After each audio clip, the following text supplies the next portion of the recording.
என்னுடை வஞ்சக இயற்கை யாவையும் பொன்னுடை விடையினோய் பொறுத்து கொண்டு நின் தன்னுடை அன்பர்தம் சங்கம் சார்ந்து நான் இன்னுடை புகழ்தனை நிகழ்த்த செய்கவே.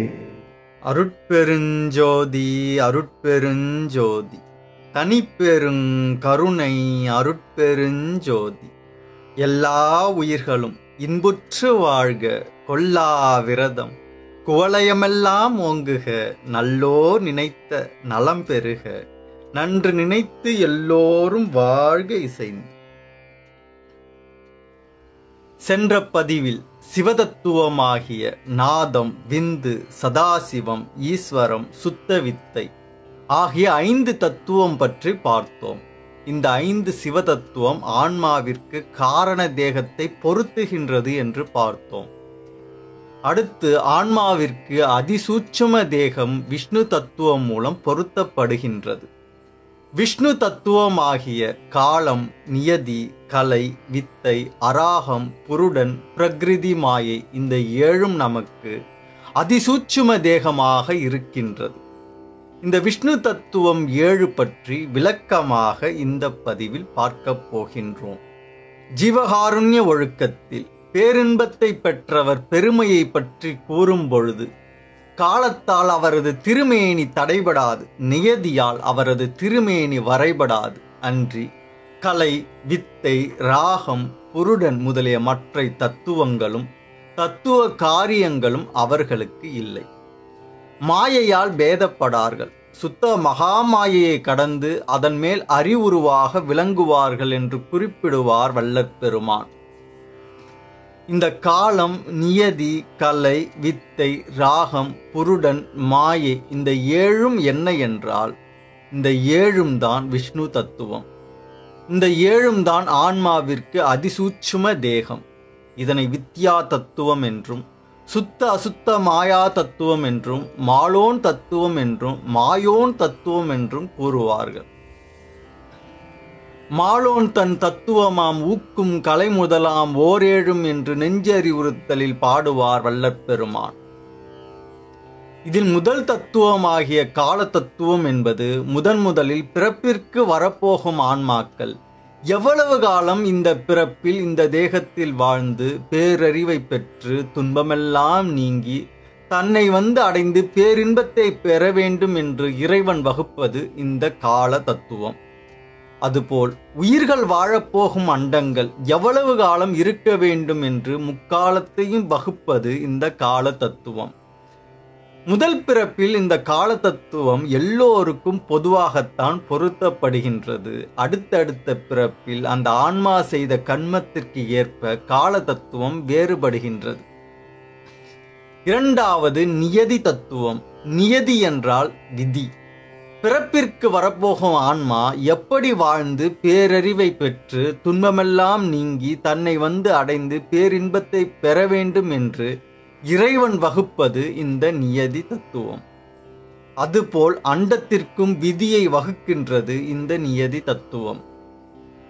நியதி தத்துவமாகிய இந்த விதியும் முதல் பிறப்பில் எல்லோருக்கும் பொதுவாகத்தான் வகுக்கப்படுகின்றது. ஆனால் அடுத்தடுத்த பிறப்பில் அந்த ஆன்மா செய்த கர்மத்திற்கு ஏற்ப நியதி வேறுபடுகின்றது.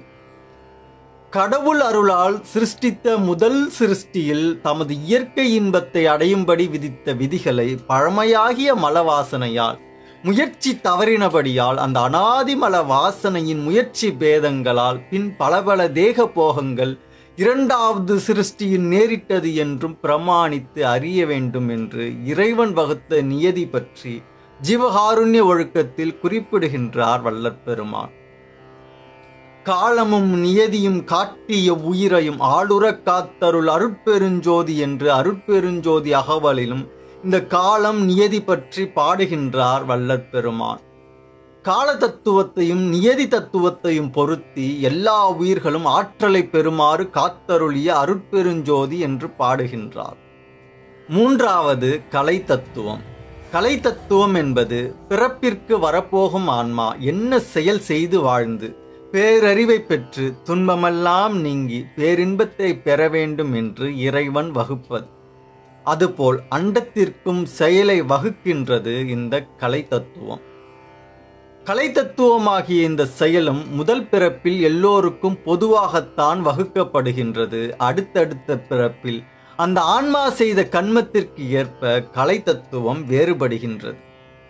கலையறிவளித்து களிப்பினில் உயிரலாம் அலைவரக் காத்தருள் அருட்பெருஞ்சோதி என்று பாடுவார் வள்ளற் பெருமான். கலை தத்துவமாகிய செயல் அறிவை கொடுத்து உயிர்கள் எல்லாம் மகிழ்ச்சி அடைந்து அவற்றின் துன்பம் நீங்க காத்தருள்கின்றார் அருட்பெருஞ்சோதி ஆண்டவர் என்று பாடுகின்றார் வள்ளற் பெருமான். அடுத்து வித்தை தத்துவம். வித்தை தத்துவம் என்பது காலம், விதி, செயல் ஆகியவற்றை பெற்று பிறப்பிற்கு வரப்போகும் ஆன்மாவிற்கு அந்த செயலுக்கு ஏற்ற திறமையை இறைவன் வகுப்பது வித்தை தத்துவம். அதுபோல் அண்டத்திற்கான திறனை வகுக்கின்றது இந்த வித்தை தத்துவம். வித்தை தத்துவமாகிய இந்த திறனும் முதல் பிறப்பில் எல்லோருக்கும் பொதுவாகத்தான் வகுக்கப்படுகின்றது. அடுத்தடுத்த பிறப்பில் அந்த ஆன்மா செய்த கன்மத்திற்கு ஏற்ப வேறுபடுகின்றது. பிறப்பிற்கு வரப்போகும் ஆன்மாக்களுக்கு செயலுக்கு உண்டான திறன் வகுக்கப்படுகின்றது. பிறந்த பிறகு செயலால் திறன் வளர்க்கப்படுகின்றது. ஒரு செயலை செய்ய திறன் வேண்டும். அந்த செயலை சிறப்பாக செய்ய திறன் வளர்க்கப்பட வேண்டும். ஒரு செயலை மீண்டும் மீண்டும் செய்து அதில் நல்ல அனுபவம் உண்டான பிறகு மீண்டும் செய்யும் பொழுது முன்பை விட அந்த செயலை சிறப்பாகவும் விரைவாகவும் செய்ய முடிவதற்கு காரணம் அந்த செயலால் உண்டான திறன். அடுத்து ஐந்தாவது அராக தத்துவம். அராக தத்துவம் என்பது காலம், விதி, செயல், திறன் ஆகியவற்றை பெற்று பிறப்பிற்கு வரப்போகும் ஆன்மாவிற்கு அந்த திறமைக்கு ஏற்ற பயன் மற்றும் ஆசையை இறைவன் வகுக்கின்றான். அதற்கு அராக தத்துவம் என்று பெயர். அதுபோல் அண்டத்திற்கான பயனை வகுக்கின்றது இந்த அராக தத்துவம். அராக தத்துவமாகிய இந்த பயனாசை முதல் பிறப்பில் எல்லோருக்கும் பொதுவாகத்தான் வகுக்கப்படுகின்றது. அடுத்தடுத்த பிறப்பில் அந்த ஆன்மா செய்த கன்மத்திற்கு ஏற்ப வேறுபடுகின்றது. பிறப்பிற்கு வரப்போகும் ஆன்மாக்களுக்கு செயல்திறனுக்கு ஏற்ற பயன் வகுக்கப்படுகின்றது. பயனால் அந்த செயல் மேல் விருப்பம் உண்டாகின்றது. விருப்பத்தால் அந்த செயல் மேலும் மேலும் சிறப்பாகின்றது. அதனால் திறன் மேலும் வளர்க்கப்படுகின்றது. விச்சையை இச்சையை விளைவித்து உயிர்களை அச்சர காத்தருள் அருட்பெருஞ்சோதி என்று பாடுவார் வள்ளற் பெருமான். வித்தை தத்துவத்தையும் அராக தத்துவத்தையும் ஏற்படுத்தி உயிர்களின் அச்சத்தை நீக்கி காத்து அருளுகின்றார் அருட்பெருஞ்சோதி ஆண்டவர் என்று குறிப்பிடுகின்றார். இந்த காலம், நியதி, கலை, வித்தை, அராகம் இந்த ஐந்தையும் பஞ்ச கஞ்சுக சரீரம் என்று கூறுவார்கள். இந்த ஐந்தும் வகுத்து பொருத்தப்பட்ட ஆன்மா அதிசூக்கும தேகத்தை பெற்று ஜீவிக்க தயாராகிவிட்டது. அதாவது ஆன்மா ஜீவனாகிவிட்டது. அதாவது அதிசூக்கும ஜீவனாய் இருக்கின்றது. உடலோடு சேர்ந்த உயிருக்கு ஜீவன் என்று பெயர். எனவே உயிர் உடலை பெற்றதால் அந்த உயிரை பிண்ட புருஷன் என்று கூறுவார்கள். அதிசூக்கும தேகத்தை பெற்ற உயிர் பிண்ட புருஷன் ஆவது போல் அதிசூக்கும அண்டத்தை பெற்ற அக்னி அண்ட புருஷன் ஆகின்றது. பிண்ட புருடனுக்கு ஜீவஸ்தானம் இருப்பது போல் அண்ட புருடனுக்கு ஜீவஸ்தானம் சூரியன். அப்படி உயிரை புருடன் என்று கூற காரணம், உயிருக்கு இந்த வித்யா தத்துவம் ஐந்தும் பொருத்தப்பட்ட பிறகு உயிருக்கு அதிசூக்கும தேகம் உண்டாகின்றது. அப்படி உண்டாகும் பொழுது உயிருக்கு இயற்கையிலே உள்ள ஆணவத்தால் அது 8 குணங்களை பெறுகின்றது. அப்படி 8 குணங்களை பெற்று விஷயத்தில் அழுந்தி கிடக்கும் அந்த உயிருக்கு புருடன் என்று பெயர். ஜீவனுக்கு புருடன் என பெயர் வர காரணம், வித்யா தத்துவத்தில் புருஷன் என்பது விஷயத்தில் அழுந்தி இருக்கும் 8 குணங்களை குறிக்கின்றபடியால் தத் புருஷன், மத்திய புருஷன், புருஷன் என்று வழங்கியது என்பார் வள்ளற் பெருமான். 8 குணங்கள் எதுவென்றால் பராதீனன், துக்கதேகி, செயற்கை உணர்வினன், சிற்றுணர்வினன், பந்தன், காடின்யன், நிர்பவன், மலதேகி ஆகியவை என்கின்றார் வள்ளற் பெருமான். பராதீனன் என்றால் அற்ப சுதந்திரம் உடையவன், முழு சுதந்திரம் இல்லாதவன் என்று பொருள். துக்கதேகி என்றால் அசுத்த உடம்பு உடையவன். செயற்கை உணர்வினன் என்றால் செயற்கையான உணர்வு உடையவன். சிற்றுணர்வினன் என்றால் மிக சிறிய அளவில் உணர்தல் தன்மை உடையவன். பந்தன் என்றால் ஆணவம், மாயை, கண்மம் எனும் பாசங்களால் கட்டுண்டவன். காடின்யன் என்றால் கடினத்தன்மை உடையவன். நிர்பவன் என்றால் மிக குறைந்த ஆற்றல் உடையவன். மலதேகி என்றால் துன்பத்தை தரும் உடலை கொண்டவன். ஜீவனானது இந்த 8 ஜீவகுணங்களை நீக்கி 8 சிவகுணத்தை பெறுவதே பேரறிவை பெறுவது. அந்த 8 சிவகுணம் எதுவென்றால் தன்வயத்தன் ஆதல், தூய உடம்பினன் ஆதல், இயற்கை உணர்வினன் ஆதல், முற்றும் உணர்தல், இயல்பாகவே பாசங்களிலிருந்து நீங்குதல், பேரருள் உடைமை, முடிவில்லா ஆற்றல் உடைமை, வரம்பில்லா இன்பம் உடைமை ஆகியவை ஆகும். தன் வயத்தன் ஆதல் என்பது சர்வ சுதந்திரம் உடையவன் ஆதல். தூய உடம்பினன் ஆதல் என்பது துன்பமில்லாத தூய உடம்பு உடையவன் ஆதல். இயற்கை உணர்வினன் ஆதல் என்பது உண்மை அறிவு இன்பமயமாதல். முற்றும் உணர்தல் என்பது எல்லாவற்றையும் உணர்தல். இயல்பாகவே பாசங்களிலிருந்து நீங்குதல் என்பது இயல்பாகவே 3 மலங்களிலிருந்து நீங்குதல். பேரருள் உடைமை என்பது தனிப்பெரும் கருணை உடையவன் ஆதல். முடிவில் ஆற்றல் உடைமை என்பது சர்வ வல்லமை உடையவன் ஆதல். வரம்பில்லா இன்பம் உடைமை என்பது அளவில்லாத பேரின்பம் உடையவன் ஆதல். இந்த 8 சிவகுணத்தை பெற்ற ஆன்மாவே சத்திய ஞான சபை. அந்த 8 குணமே எண்கோண வடிவம். 6வது தத்துவமான இந்த புருட தத்துவமானது முதல் பிறப்பில் எல்லோருக்கும் பொதுவாகத்தான் வகுக்கப்படுகின்றது. அடுத்தடுத்த பிறப்பில் அந்த ஆன்மா செய்த கர்மத்திற்கு ஏற்ப புருட தத்துவம் வேறுபடுகின்றது. இந்த புருடனுக்கு சூக்கும தேகத்தையும் தூள தேகத்தையும் உருவாக்க 7வது தத்துவமாக பிரகிருதி மாயை பொருத்தப்படுகின்றது. பிரகிருதி மாயையே சூக்கும தூள அணுக்கள் உருவாக்கத்திற்கான மூல மாயை. பிரகிருதி என்பது சூக்கும தூள அணுக்களுக்கான மூலம். இதுவே அசுத்த மாயையில் சூக்கும தூள பிண்டமாகிய தேகத்தையும் சூக்கும தூள அண்டத்தையும் உருவாக்குகின்றது. பிருதிவி, அப்பு, தேய்வு, வாய்வு, ஆகாசம், பிரகிருதி, ஆன்மா என்னும் 7ம் கூடி சுக்கில சுரோனித சம்பந்த சப்த தாதுவாய் சிருஷ்டிக்கு காரணமாயின என்பார் வள்ளற் பெருமான்.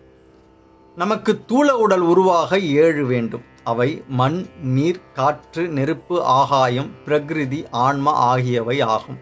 இந்த 7ம் சேர்ந்து சுக்கில சுரோனித சேர்க்கையால் 7 தாதுக்களாய் உருவாகி பிண்டமாகிய குழந்தை உருவாகின்றது. அந்த 7ம் சேர்ந்துதான் அண்டமாகிய தூள உலகங்களும் உருவாகின்றது. இந்த 7ல் ஆன்மா என்பது உயிர் பொருள், பிரகிருதி என்பது சூட்சும தூள அணு படைப்புக்கான மூலம், பஞ்சபூதங்கள் 5ம் அந்த அணுக்களால் ஆனது. எனவே பிரம்மன் தத்துவத்தில் சூட்சும உடல் மற்றும் தூள உடல் உருவாக மூலமாக இருப்பது விஷ்ணு தத்துவத்தில் உள்ள இந்த பிரகிருதி மாயையே. 7வது தத்துவமான இந்த பிரகிருதி மாயா தத்துவமும் முதல் பிறப்பில் எல்லோருக்கும் பொதுவாகத்தான் வகுக்கப்படுகின்றது. அடுத்தடுத்த பிறப்பில் அந்த ஆன்மா செய்த கர்மத்திற்கு ஏற்ப பிரகிருதி மாயா தத்துவம் வேறுபடுகின்றது. விஷ்ணு தத்துவத்தில் உள்ள இந்த 7ம் பொருத்தப்பட்ட பிறகு அண்டத்திற்கும் பிண்டத்திற்கும் அதிசூட்சும தேகம் முழுமை பெறுகின்றது. அது சூட்சும தேகம் மற்றும் தூள தேகம் உருவாக காரணமாக இருக்கின்றது. நாம் வாழ வகுக்கப்பட்ட காலம், காலத்திற்கேற்ற விதியாகிய நியதி, விதிக்கான செயலாகிய கலை, செயலுக்கான திறமையாகிய வித்தை, அந்த திறமைக்கான பயனாசையாகிய அராகம், இந்த 5ம் சேர்ந்த பொருத்தமாகிய புருடன், இந்த 6ஐயும் கொண்டு சூக்கும தூள தேகத்தையும் உருவாக்கும் மூலமாகிய பிரகிருதி மாயை, இந்த 7ம் சேர்ந்ததே அதிசூட்சும தேகம். இந்த 7ம் சேர்ந்ததே விஷ்ணு தத்துவம், வித்யா தத்துவம், மாலோன் தத்துவம், மாயோன் தத்துவம். இந்த 7ன் மூலமே காத்தல் தொழில் நடைபெறுகின்றது. இந்த 7ம் தான் சுத்த அசுத்த மாயா தத்துவம். இந்த சுத்த அசுத்த மாயா தத்துவமே சத்திய ஞான சபையில் நீலத்திரையாக அமைக்கப்பட்டுள்ளது. இப்பொழுது ஆன்மா சிவ தத்துவம் 5ன் மூலம் காரண சரீரத்தையும் விஷ்ணு தத்துவம் 7ன் மூலம் அதிசூட்சும சரீரத்தையும் பெற்றுவிட்டது. அடுத்து பிரம்மன் தத்துவம் 24 பெற்றுவிட்டால் ஆன்மா சூட்சும தூள தேகத்தை பெற்று பிறப்பிற்கு வந்துவிடும். பிரம்மன் தத்துவம் ஆகிய ஆன்ம தத்துவம் பற்றி அடுத்த பதிவில் காண்போம். இந்த ஆன்ம தத்துவத்தில் தான் ஆன்மாவிற்கு முதல் பிறப்பு எது, எப்பொழுது உயிர்களுக்கு பிறப்பு வேறுபட்டது, எதனால் வேறுபட்டது என்று புரிந்து கொள்ளப் போகின்றோம். நமது சேனலின் ஒவ்வொரு பதிவும் மற்ற பதிவுகளோடு தொடர்புடையவை ஆதலால் நேரம் கிடைக்கும் பொழுதெல்லாம் நமது சேனலில் உள்ள மற்ற பதிவுகளையும் பார்த்து பயன்பெறுங்கள். இனிவரும் பதிவுகளை புரிந்து கொள்வது எளிதாகும். அருட்பெருஞ்சோதி. பொய்யாத மொழியும் மயல் செய்யாத செயலும் வீண் போகாத நாளும் விடயம் புரியாத மனமும் உட்பிரியாத சாந்தமும் புந்தி தளராத நிலையும் எய்யாத வாழ்வும் வேறெண்ணாத நிறைவும் நினை என்றும் மறவாத நெறியும் இரவாத தகவும் மேற்பிறவாத கதியும் இவ் ஏழையேற்கு அருள் செய்.